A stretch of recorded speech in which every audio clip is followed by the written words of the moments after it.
ಊಟದ ವಿಚಾರಕ್ಕೆ ಬರೋದಾದ್ರೆ ಊಟದ ವಿಚಾರಕ್ಕೆ ಬರೋದಕ್ಕೆ ತುಂಬಾ ಬಂದವರೆಲ್ಲ ಮಾತಾಡ್ತಿದ್ದು ಈ ಬಂದವರು ಎಲ್ಲರೂ ಊಟ ಮಾಡಿದಂತ ಕೇಳ್ತಿದಂತ ಒಂದು ಅದೊಂದು. ಎರಡನೇದು ನಿಮ್ ಜೊತೆ ಒಟ್ಟಾಗೆಲ್ಲ ಕೂತು ಊಟ ಮಾಡುವಾಗ ಏನೇನ್ ಮಾತಾಡ್ತಾ ಇದ್ರು ಆ ವಿಷಯ. ಮತ್ತೆ ಬಂದವರಿಗೆ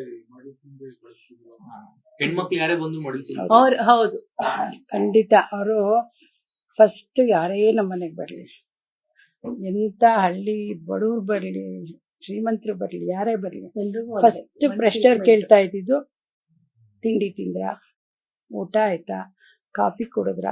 ಅವರು ಒಂದ್ಸತಿ 11 ಗಂಟೆಗೆ ಬಂದಿದ್ರು, ತಿಂಡಿ ಆಯ್ತಾ ಅನ್ನೋರು. ನಾನೇ ತಮಾಷೆ ಬಂದಮ್ಮ 11 ಗಂಟೆಗೆ ತಿಂಡಿ ಆಯ್ತಾ ಕೇಳ್ತಿರಲ್ಲಮ್ಮ, ಅವ್ರು ತಿಂಡಿ ತಿಂದೆ ಬಂದಿರ್ತಾರ ಅಂದ್ರೆ ನಿಂಗೆ ಗೊತ್ತಾಗಲ್ಲ ಪಾಪ, ಅವ್ರು ಹಳ್ಳಿಯಿಂದ ಬಸ್ ಹಿಡಿದ್ಬೇಕು ಎಷ್ಟೊತ್ತಿಗೆ ಬಂದಿರ್ತಾರೋ ಏನೋ, ನಿಂಗೆ ಗೊತ್ತು ಪಾಪ ತಿಂದಿರಲ್ಲ ಸುಮ್ಮನಿರೋ ಅಂತ. ತಿಂದಿಲ್ಲ ಅಂತ ಹೇಳಿದ್ರೆ ನೀವು ಕೂಗೋರು ತಿಂಡಿ ತಗೊಂಬ ಅಂತ. ನಾನು ಈ ಮನೆಗೆ ಬಂದಾಗಿದ್ದ 15 ವರ್ಷದಿಂದ ಹೇಳ್ತಾ ಇದ್ದೀನಿ ನೋಡಿ. ನಮ್ಮ ಅಡುಗೆ ಅಂತ 5 ನಿಮಿಷ ಲೇಟಾಗಿ ಹೋದ್ರೆ ಅವರೇ ಸೀರೆ ಇಟ್ಕೊಂಡ್ಬಿಟ್ಟಿದ್ದಾರೆ, ಅದರ ಅಡುಗೆ ಮನೆ ಒಳಗೆ ಹೋಗ್ಬಿಡೋರು. ಕೈಯಲ್ಲಿ ಅವರೇ ಇಟ್ಕೊಂಡ್ಬಂದು ಕೊಟ್ಟು ಮಾಡಿ ಅವ್ರಿಗೆ ಕಾಫಿ ಕೊಟ್ಟು ಆಮೇಲೆ ಕೂಡಿಸ್ಕೊಂಡು ಯಾಕಪ್ಪ ಏನ್ ಬಂದಿದೆ. ಯಾಕೆಂದ್ರೆ ಅಪ್ಪ ಅನಿಸ್ತಿ ಸಿಗದೆ ಹೋದ್ರೆ ಇವರೇ ಎಲ್ಲ ನೋಡ್ಕೋದು. ಸಿಕ್ಕಿದ್ರು ನಮ್ಮ ಅಮ್ಮನಿಗೆ ಏನಾದ್ರು ಕೆಳಗಡೆ ಎದುರ್ಕೊಂಡ್ರೆ ಇದೇ ಪ್ರಶ್ನೆ. ಊಟದ ಟೈಮಲ್ಲಿ ಬಂದ್ರೆ ಊಟ, ಸಾಯಂಕಾಲ ಬಂದ್ರೆ ಸ್ವೀಟು ಕಾಫಿ ಟೀ ಇಂಥದ್ದು ಕೊಟ್ಟೋದು. ಹೆಂಗಸರು ಬಂದ್ರೆ ಕುಂಕುಮ ಕೊಡದೆ ಕಳಿಸೇ ಇಲ್ಲ ಅವರು. ನಾನು ನೋಡ್ದಂಗೆ ಎಷ್ಟೇ ಅರ್ಜೆಂಟ್ ಇದ್ರು ಇವ್ರ ದೇವಸ್ಥಾನಕ್ಕೋ ಎಲ್ಲ ಹೊರಗಡೆ ಹೋಗ್ತಿದ್ದಾಗೆ ಬಂದ್ರೆ ಬನ್ನಿ ಒಳಗಡೆ ಇದನ್ನ ಕೇಳ್ಕೊಂಡ್ಬಿಟ್ಟು ಕೂಗ್ ಹೇಳೋರು, ಅವ್ರಿಗೊಂಚೂರು ಕಾಫಿ ಕೊಟ್ಟು ಕುಂಕುಮ ಕೊಟ್ಬಿಟ್ಟು ಕಳಿಸು ಅಂತ. ಬಟ್ ಊರಿಂದ ಬಂದವ್ರಿಗೆ ಮಾತ್ರ ಸೀರೆ ಇಟ್ಟೆ ಕೊಡ್ಬೇಕಿತ್ತು. ಸೀರೆ ಇಲ್ಲ, ಬ್ಲೌಸ್ ಪೀಸ್ ಆದ್ರೂ ಇಡಬೇಕಿತ್ತು. ಬರೀ ಹಣ್ಣು ಕಾಯಿ ಅಷ್ಟ್ರಲ್ಲಿ ಅವ್ರಿಗೆ ತೃಪ್ತಿ ಆಗ್ತಿರ್ಲಿಲ್ಲ. ಅವ್ರಿಗೆ ಏನಾದ್ರು ಒಂದು ಆಸೆ ಇಲ್ಲ, ಏನಾದ್ರು ಒಂದು ಕನಸು ಮಕ್ಕಳಾಗಿರ್ಬೋದು, ಏನೋ ಒಂದು ಕನಸಿತ್ತು ಅವ್ರು ಏನಾದ್ರು ಮಕ್ಕಳ ಬಗ್ಗೆ, ಆತರ ಏನಿಲ್ಲ. ಅವ್ರಿಗೆ ಕನಸೇನಾದ್ರು ಇದೆ, ನನ್ನ ಮಕ್ಕಳೆಲ್ಲ ಒಳ್ಳೆ ದಾರಿಲಿ ನಡಿಬೇಕು, ಒಳ್ಳೆ ವಿದ್ಯಾವಂತ ಆಗ್ಬೇಕು, ಅದು ಒಂದೇ ಅಷ್ಟು ಮನಸ್ಸಿನ ಆಸೆ. ಬಿಟ್ರೆ ಬೇರೆ ತರದ್ದು ಅವ್ರು ಯಾವತ್ತೂ ಕೊನೆಯ ದಿನಗಳು ಹೆಂಗಿತ್ತು ಶೇರ್ ಮಾಡ್ಕೊಳ್ಳೋದು ನೋಡಿ. ಆಗ್ಲೂ ಸಹ ನಾವು ಜೊತೆಗೆ ಏನಾದ್ರು ಇದ್ರೆ ಅವ್ರ ಊಟದ ಟೈಮಲ್ಲೂ ಅವರೇ ಸ್ವಲ್ಪ ಬೇಡ ಬೇಡ ಅಂತ ಕಷ್ಟದಲ್ಲಿ ಊಟ ಮಾಡೋರು. ಯಾಕೆಂದ್ರೆ ಇಷ್ಟಪಡ್ತಿರ್ಲಿಲ್ಲ. ಎಷ್ಟೋ ಸಲ ನನಗೆ ಊಟನೇ ಬೇಡ ಅಂತ ಟೈಡ್ ಇರೋಲ್ಲ. ಅಪ್ಪ ಏನು ಊಟ ಮಾಡಿಸ್ತು, ನಾವು ಪಕ್ಕದಲ್ಲಿದ್ರೆ ಕೇಳೋರು, ನೀವು ಊಟ ಮಾಡಿದ್ರೆ 2 ತುತ್ತು ಅವ್ರು ತಿಂತಿದ್ರು ಅಷ್ಟರಲ್ಲಿ ನೀವು ಊಟ ಮಾಡಿದ್ಯಾ, ಅದು ಊಟ ಮಾಡ್ಕೊಂಡ್ರು, ಆಮೇಲೆ ನಾನು ಮಿಕ್ಕಿದ ಊಟ ಮಾಡ್ತೀನಿ. ಅದು ಒಂದಿತ್ತು ಯಾವಾಗ್ಲೂ ನೋಡಿ. ಅದು ಅಲ್ಲ ಆಗಳಿಗೂ ಅದೇನೆ ಅವ್ರಿಗೆ ಮನಸ್ಸಿನಲ್ಲಿ. ಲಾಸ್ಟ್ 1 ವರ್ಷದಿಂದ ಅವರು ಅನಾರೋಗ್ಯ ಕಾಡ್ತಾ ಇತ್ತು. ಆ ಸಂದರ್ಭದಲ್ಲಿ ಯಾವ ರೀತಿ ಯಾವ ರೀತಿ ಏನಾದ್ರು ಅವ್ರ ಹತ್ರ ಎಕ್ಸ್ಪ್ರೆಸ್ ಮಾಡ್ಕೊಂಡಿದ್ರು. ಬಟ್ ಅವ್ರು ಒಂದು ನೋವಾಗೋದನ್ನ ಇಷ್ಟೆಲ್ಲ ಇದು ಮಾಡ್ತಿದ್ರು. ನನಗೆ ಏನಕ್ಕೆ ಈ ಶಿಕ್ಷೆ ಸಿಕ್ತು ಅಂತ ಒಂದು ಪ್ರಶ್ನೆ ಅವ್ರಿಗೆ ಒಂದಿತ್ತು. ಬಟ್ ಇವಳು ಅವ್ರ ಬಗ್ಗೆ ಆರೋಗ್ಯದ ಬಗ್ಗೆ ತುಂಬಾ ತುಂಬಾ ಕಾಳಜಿ ವಹಿಸೋದು. ಕರೋನಾ ಬಂದ ಟೈಮಲ್ಲಿ ಅವಳು ಎಷ್ಟೆಷ್ಟೋ ಅವಾಯ್ಡ್ ಮಾಡೋಕೆ ಟ್ರೈ ಮಾಡೋದು. ಒಂದು ನನಗೆ ಇನ್ವಿಟೇಷನ್ ಕೊಡೋಕೆ ಬಂದಾರೆ, ಯಾಕೆಂದ್ರೆ ಎಲ್ಲ ಕಡೆಯಿಂದ ಹೋಗಿ ಬಂದಿರ್ತಾರಲ್ಲ, ಅದು ಒಂದೇ ಸಮಯ ಇರಲ್ಲ, ಅದು ನಮಗೆ ಗೊತ್ತಿರಲ್ಲ. ನೋಡಕ್ ನಾವು ಚೆನ್ನಾಗೇ ಇರ್ತೀವಿ, ಒಳಗಡೆ ಹೇಗಿರುತ್ತೆ, ನಾವೇನು ಕ್ಯಾರಿ ಮಾಡ್ತಿದೀವಿ ಅನ್ನೋದು ನಮಗೆ ಗೊತ್ತಿರಲ್ಲ. ಅದಕ್ಕೆ ಬಂದವ್ರನ್ನ ಆದಷ್ಟು ಅವಾಯ್ಡ್ ಮಾಡೋರು. ಒಂದು ಚೂರು ಕಿಟಕಿಲಿ ಕಂಡ್ರೆ ಸಾಕು ಕರೆದ್ರು. ಆಮೇಲೆ ತಕ್ಷಣನೂ ಕಳಿಸಿಲ್ಲ. ಇವಳು ಹಂಗೂ ಹೇಳೋಳು, ಅಮ್ಮ ಮಾಸ್ಕ್ ಹಾಕೊಂಡು ಕುತ್ಕೊಂಡು ಮಾತಾಡಿ, ಎಷ್ಟೊತ್ತಾದ್ರೂ ಮಾತಾಡಿ, ಮಾಸ್ಕ್ ತೆಗಿಬೇಡಿ. ಆಮೇಲೆ ಕರೆದ ಮೇಲೆ ಇವರು ಇಲ್ಲಿರಲ್ಲ, ಹಾಸನ ತಕ್ಕದ ಮದುವೆಗೂ ಹೋಗೋರು. ಇವಳು ಹಂಗೂ ಅನ್ನೋಳು, ಅಮ್ಮ ನೀವು ಚಿಕ್ಕ ವಯಸ್ಸಲ್ಲಮ್ಮ, ನೋಡಿ ನಿಮ್ಮ ಆರೋಗ್ಯ, ಒಂದು ವಯಸ್ಸು, ಎರಡೂ ರೆಸ್ಪೆಕ್ಟ್ ಮಾಡಿ ತುಂಬಾನೇ ರಿಕ್ವೆಸ್ಟ್ ಮಾಡ್ಕೊಳ್ಳೋರು. ಕೇಳ್ತಿಲ್ಲ. ಅವ್ರಿಗೆ ಒಂದಲ್ಲ ಎರಡಲ್ಲ 3 ಸರಿ ಅವರಿಗೆ ಕರೋನಾದಾಗಿತ್ತು.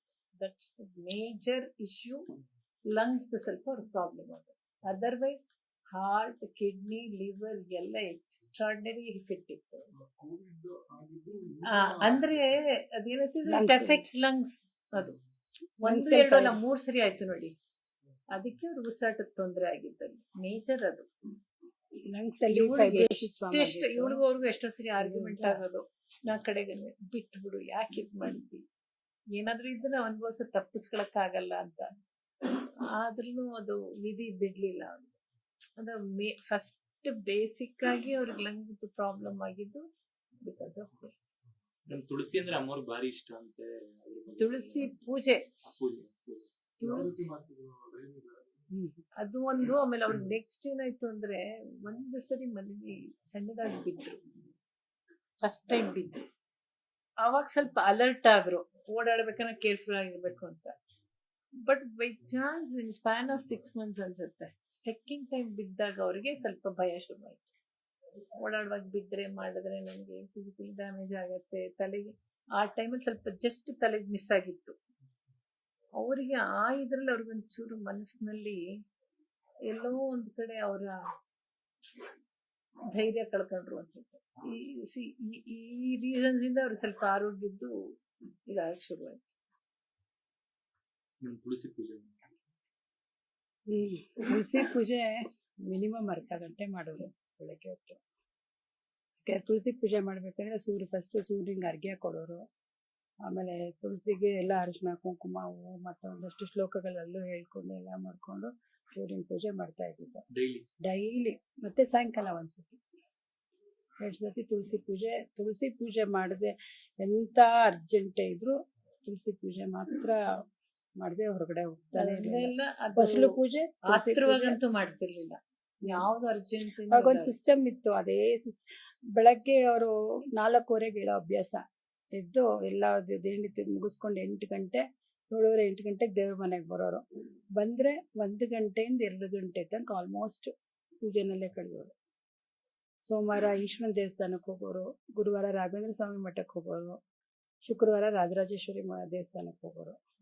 ಆ ದೇವಸ್ಥಾನಗಳಿಗೆ ಹೋಗಿ ಬಂದು 1:30 2 ಗಂಟೆ ತನಕ ದೇವ್ರ ಮನೆಯಲ್ಲೇ ಪೂಜೆ. ಮತ್ತೆ ಮಧ್ಯಾಹ್ನ ಸ್ವಲ್ಪ ಹೊತ್ತು ರೆಸ್ಟ್ ತಗೊಳ್ಳೋರು ಊಟ ಮಾಡಿ. ಆ ಪೂಜೆ ಮುಗಿಯೋ ತನಕ ಯಾವುದೇ ಕಾರಣಕ್ಕೂ ಅವರು ಫಸ್ಟ್ ಅಂತೂ ಹಾಲು ಕುಡಿತಿರ್ಲಿಲ್ಲ.